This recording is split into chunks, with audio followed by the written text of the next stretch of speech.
William Bourdon, pourquoi votre association Sherpa a-t-elle déposé plainte contre la société Vinci Concessions Russie? Bon, d'abord, c'est un travail collectif de concertation, et d'ailleurs, de ce point de vue-là, c'est une première, puisque c'est un travail de concertation entre des associations européennes, des grands militants russes, et Sherpa, qui est venu apporter son savoir-faire, son expertise. C'est d'ailleurs pour ça que cette association s'appelle Sherpa, c'est bien d'aider à traverser les montagnes. Et ce qui est également sans précédent, c'est le fait qu'il s'agisse d'une plainte qui vise des agissements qui, en grande partie, ont lieu en Russie. On sait qu'il y a un climat corruptif gigantesque en Russie, et donc à l'échelle de la France et peut-être même à l'échelle européenne, c'est la première fois que des comportements frauduleux de cette nature sont poursuivis. Ça a demandé une enquête très longue, sérieuse, compliquée. Par définition, l'accès à des fragments de vérité s'agissant des faits de corruption est très difficile, puisque ce sont des infractions secrètes et que ceux qui en sont les auteurs s'organisent toujours pour le pacifier au maximum.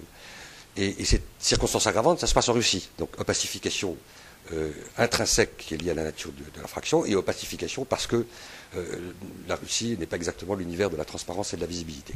Et quels sont les soupçons que vous avez sur la société Vinci Concessions Russie, précisément? Les soupçons que nous avons viennent de toute une série d'éléments matériels que nous avons réunis, du travail d'enquête qui a été effectué, et qui établissent une forte présomption du fait que ce marché de cette autoroute a été accordé à cette société française au prix d'un certain nombre d'infractions financières.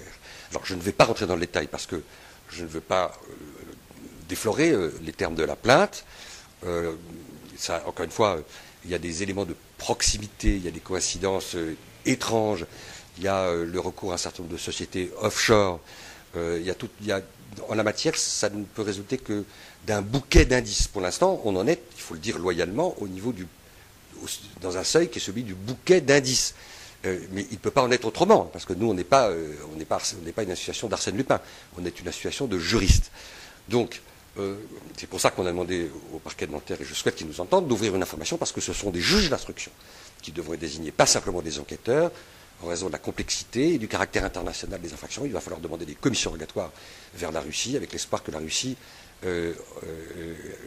accepte l'entraide judiciaire avec autant d'énergie qu'elle la demande dans l'autre sens lorsqu'elle la requiert des pays européens.